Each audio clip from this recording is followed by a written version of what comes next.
Hey everyone, welcome to Magnet Brains. This is Barkha Gupta, your computer educator for class 10. So students, हम पढ़ रहे हैं आपकी book computer application जिसका chapter cyber ethics. तो cyber ethics chapter हम complete कर चुके हैं और लास्ट वीडियो में मैंने इसके कुछ थ्योरेटिकल क्वेश्चंस भी आपको करवाए थे। होप आपको उनके आंसर्स समझ में आए होंगे क्योंकि आज हम थ्योरेटिकल क्वेश्चन आंसर्स के बाद जो आपकी बुक में एप्लीकेशन बेस्ड क्वेश्चन आंसर्स दिए हुए हैं उन्हें डिस्कस करने वाले हैं।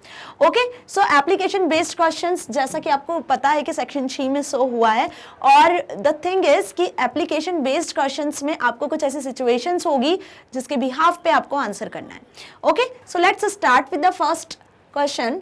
Hrithik wants to use a software but does not want to pay for it. Hrithik software को यूज करना चाहता है लेकिन उस सॉफ्टवेयर को पे नहीं करना चाहता है, मतलब उस सॉफ्टवेयर की पेमेंट नहीं चाहता है, बस उस कोई सॉफ्टवेयर ऐसा चाहता है जो उसको मिल जाए फ्री में और उसे वो यूज कर ले। Okay, which type of software can he use? तो ऐसा कौन सा सॉफ्टवेयर होता है जो आपको फ्री ऑफ कॉस्ट अवेलेबल होता है, ओके, और आप उसको यूज कर सकते हो। क्लियर? तो यहाँ पे आंसर हमने लिखा हुआ है यहाँ पर ओपन सोर्स सॉफ्टवेयर और फ्रीवेयर सॉफ्टवेयर। तो आपको बहुत अच्छे से क्लियर है ये चीज कि वो सॉफ्टवेयर्स जो फ्री ऑफ कॉस्ट अवेलेबल होते हैं और जिनमें आप चेंजेस कर सकते हो अपने अकॉर्डिंग, ओके, जिसको आप मॉडिफाई कर सकते हो, जिसे आप यूज कर सकते हो, कॉपी कर सकते हो, डिस्ट्रीब्यूट कर सकते हो। सो वो सॉफ्टवेयर्स कौन से होते हैं? वो सॉफ्टवेयर्स होते हैं ओपन सोर्स सॉफ्टवेयर और फ्रीवेयर सॉफ्टवेयर, है ना। फ्रीवेयर सॉफ्टवेयर भी क्या होते हैं? जिसमें आप सोर्स कोड में चेंजेस नहीं कर सकते हो, बाकी आपको फ्री ऑफ कॉस्ट अवेलेबल होता है और साथ में आप उन सॉफ्टवेयर्स को डिस्ट्रीब्यूट भी कर सकते हो, यूज भी कर सकते हो। Clear? So this is the really easy answer. Hope आप सभी को भी क्लियर होगा। अब next question is privacy is the protection of personal information given online. देखो, ये हो गई प्राइवेसी की डेफिनेशन कि प्राइवेसी क्या होता है? प्रोटेक्शन होती है। किसकी प्रोटेक्शन? ऑनलाइन आपकी जो इंफॉर्मेशन है उसकी प्रोटेक्शन। क्लियर? अब इस क्वेश्चन में आपसे पूछा है in e commerce, specially e commerce से सभी अवेयर है, तो ई कॉमर्स में क्या पूछ रहे हैं ये? It is related to companies policies on use of users data. अब कोई ई कॉमर्स कंपनी है, ई कॉमर्स कंपनी में यूजर्स के डेटा होते हैं, ठीक है। सपोज आप कुछ परचेस करते हो, कुछ सेल करते हो, तो आपकी डिटेल होती है ई कॉमर्स कंपनीज के साथ, क्योंकि हो सकता है आप कुछ पेमेंट कर रहे हो तो आपकी क्रेडिट कार्ड डिटेल्स उनके पास में हो, ओके, या आप कुछ परचेस करने वाले हो तो आप ऑर्डर कर रहे हो तो उस टाइम पे आपकी डिटेल्स उनके पास चली जाती हैं। Okay, so why is the above given statement is important? तो ये जो प्राइवेसी का हमने जो अभी पॉइंट पढ़ा कि privacy is protection of personal information, कि प्राइवेसी एक पर्सनल इंफॉर्मेशन को प्रोटेक्ट करना कहते हैं, and it is related in companies policies on user of users data. तो ये जो हमने अभी स्टेटमेंट देखा, ये क्यों इंपॉर्टेंट है? प्राइवेसी एक्चुअली इंपॉर्टेंट क्यों है? आप कोई बता सकते हो कि क्यों है privacy important? Obvious, it is important for the safeguard of user privacy online, कि यूजर की प्राइवेसी ऑनलाइन बनी रहे, इसके लिए सेफगार्ड है ना। प्राइवेसी से हमारा जो डेटा है जो इंटरनेट पे रहता है या कोई वेबसाइट पे रहता है तो वहाँ सेफ रहता है। जैसे सपोज सोशल अकाउंट सभी बच्चों के होते हैं, इंस्टाग्राम, फेसबुक, व्हाट्सएप, है ना। अब वहाँ भी प्राइवेसी ऑप्शन आता है जिसमें आप अलग अलग तरीके से प्राइवेसी सेट करते हो कि आपके फ्रेंड्स को आपकी फोटोज या इमोजेस दिखे, आपका ऑनलाइन का जो स्टेटस होता है ऑनलाइन शो होना नहीं होना, वो भी सब हम प्राइवेसी से सेट करते हैं। ओके, तो प्राइवेसी क्यों इंपॉर्टेंट है? एक सेफ्टी के लिए इंपॉर्टेंट है। आपके डेटा को आप सेफ रख सकते हो किसी वेबसाइट पे या कोई सोशल अकाउंट्स पे, ताकि आपकी पर्सनल इंफॉर्मेशन का कोई भी मिसयूज ना कर सके, है ना। तो क्लियर हुआ? अब what is the need to safeguard? अब इसकी जरूरत क्यों पड़ी?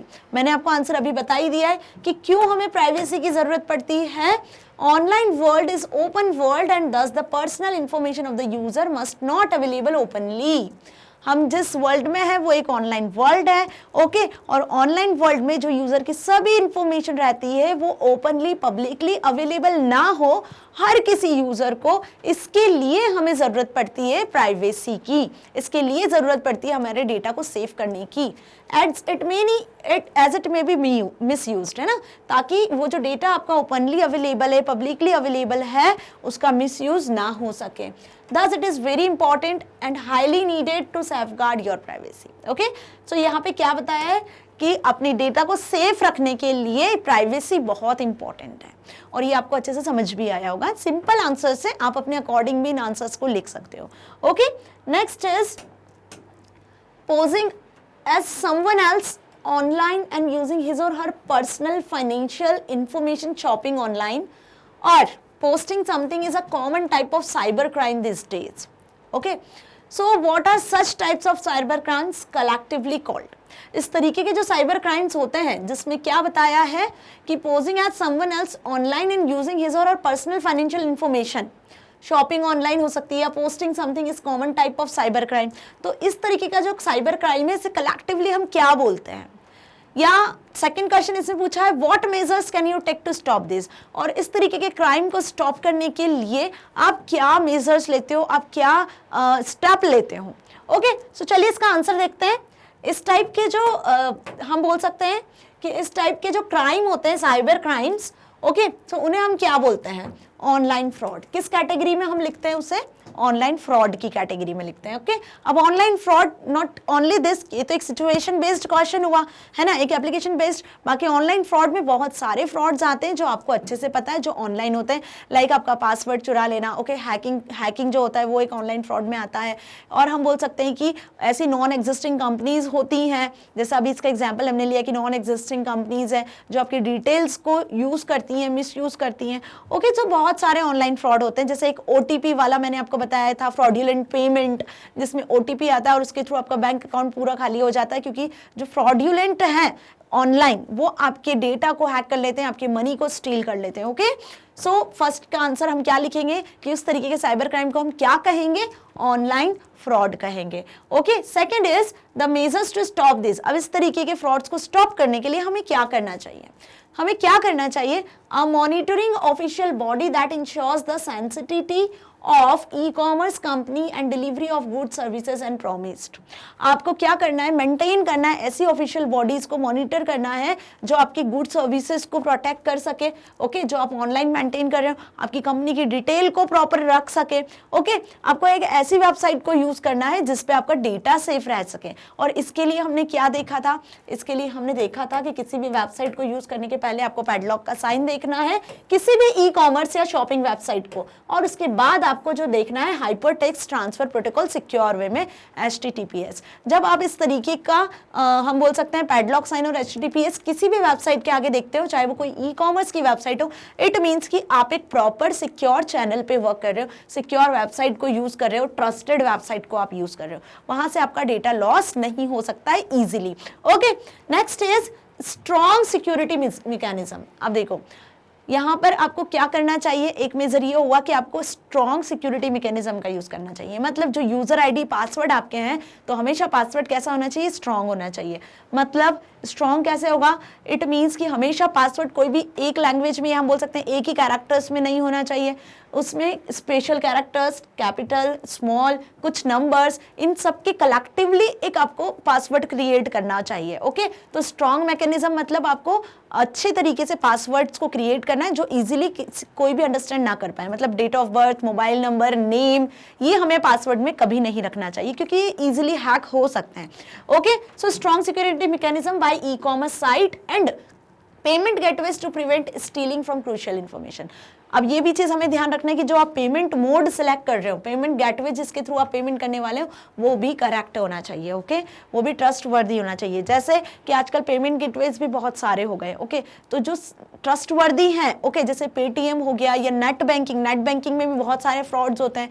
ओके, अभी जैसे मैंने आपको एक एग्जाम्पल भी बताया था कि SBI का जो YONO banking net banking software है, ओके, ऐप है, उसकी कॉपी एप्लीकेशंस क्रिएट हो गए थे इंटरनेट पे। तो बहुत सारे यूजर्स ऐसे थे जो नहीं समझ पा रहे थे कि कौन सा वेबसाइट सही है नेट बैंकिंग के लिए। ओके, तो इस तरीके से आपको हर चीज को बहुत ध्यान में रखकर करना है। आपको स्ट्रॉन्ग पासवर्ड रखना है किसी भी चीज का, चाहे वो आपका लॉगिन अकाउंट हो या आप नेट बैंकिंग कर रहे हो या आप अपने पेटीएम, फोन पे, गूगल पे, जिसका भी यूज कर रहे हो, तो वहां पे आपको पिन्स भी अच्छे से सही क्रिएट करने हैं। ओके, वैलिड क्रिएट करने हैं। Okay, next is official guidelines. अब official guidelines and safeguards on the selling of users data to third party. जब आप थर्ड पार्टी को डेटा सेट करते हो, ओके, सेल करते हो, तो एट दैट टाइम आपको कंपनी की जो गाइडलाइंस है उन्हें आपको फॉलो करना है, और कौन से सेफगार्ड्स हैं उन्हें भी आपको अच्छे से फॉलो करना है। जो टेक्निकल सेफगार्ड्स आपको बताया, जैसे मैंने अभी HTTPS का आपको बताया, ओके, एक स्ट्रॉन्ग मैकेनिज्म, ये भी एक टेक्निकल सेफगार्ड होता है। तो सिंपली आपको यहाँ पर अपनी कंपनीज की टर्म्स कंडीशंस को ध्यान में पढ़ना है, जिसके साथ में आप बाइंग और सेलिंग का काम करने वाले, इट मीन्स ई-कॉमर्स वेबसाइट की बात हो रही है। ओके, सो समझ में आए आपको ये पॉइंट्स? हम पहले भी बहुत डिटेल में इसको डिस्कस कर चुके हैं। Next is Kuhu has just learned how to do online banking. Name any 2 precautions that she should take to prevent online fraud. अब कुहू क्या सीखती है जस्ट कि कैसे ऑनलाइन बैंकिंग की जाती है. ओके, अब name any 2 precautions that she should take to prevent online fraud. Online fraud से बचने के लिए ऐसे 2 प्रिकॉशंस आपको यहाँ बताना है जिसको कुहू यूज करे. अब ऑनलाइन बैंकिंग बोलने में और करने में बहुत इजी टर्म है और बहुत अच्छा भी लगता है आपको ऑनलाइन बैंकिंग करना, क्योंकि घर बैठे आप मनी को डिपॉजिट कर सकते हो, विड्रॉ कर सकते हो, ट्रांसफर कर सकते हो. Okay, but the thing is कि जब आप ये ट्रांजेक्शन घर बैठे अपने फोन से, लैपटॉप से, पीसी से करते हो तो वहाँ एक रिस्क फैक्टर होता है बहुत बड़ा, क्योंकि मनी का ट्रांजेक्शन बहुत सेंसिटिव ट्रांजेक्शन होता है. ओके, और क्योंकि बहुत सारे हैकर्स या ऐसे वायरसेस होते हैं जिनकी वजह से आपका सॉफ्टवेयर या फिर आपका मनी भी स्टील हो सकता है ना. तो यहाँ पर आपको ऑनलाइन फ्रॉड से बचना है. तो ऑनलाइन फ्रॉड से बचने के लिए कुहू कौन से 2 प्रिकॉशन लेगी जब वो ऑनलाइन बैंकिंग करती है. तो first is do not share your credit card detail, है ना. अपनी क्रेडिट कार्ड की जो डिटेल है आपको वो किसी के साथ शेयर नहीं करनी है. अब क्रेडिट कार्ड डिटेल क्या होती है, बहुत इंपॉर्टेंट पार्ट होता है नेट बैंकिंग में या किसी भी तरीके के ट्रांजेक्शन में. जब आप पेमेंट कर रहे हो तो यदि आप क्रेडिट कार्ड से पेमेंट कर रहे हो, ओके, कोई सा भी कार्ड, डेबिट कार्ड भी हो सकता है, तो वहां पे आपको अपनी कार्ड डिटेल को किसी के साथ शेयर नहीं करना है. Okay, second is be aware from fraud calls. अब कुछ ऐसे फ्रॉड कॉल्स आते हैं, बहुत होता है ना आजकल, कुछ ऐसे फ्रॉड कॉल्स आते हैं जो आपको बोलते हैं सपोज कि आपने $1 लाख की आपकी लॉटरी लग गई है. ओके, तो इसके लिए आपको 50,000 रुपीज पे करना है, फिर आपका अमाउंट आपके बैंक में ट्रांसफर होगा. ऐसे फ्रॉड कॉल्स भी आते हैं, तो इन कॉल्स से आपको बचना है, बहुत ध्यान रखना है. वो फिर कुछ OTP आपसे डिमांड करते हैं कि OTP आपके पास आया होगा, आप OTP शेयर करिए. सो आपको ऐसा किसी तरीके के साथ, किसी के भी साथ ना OTP शेयर करना है और ना ही इन फ्रॉड कॉल्स को कोई आंसर करना है.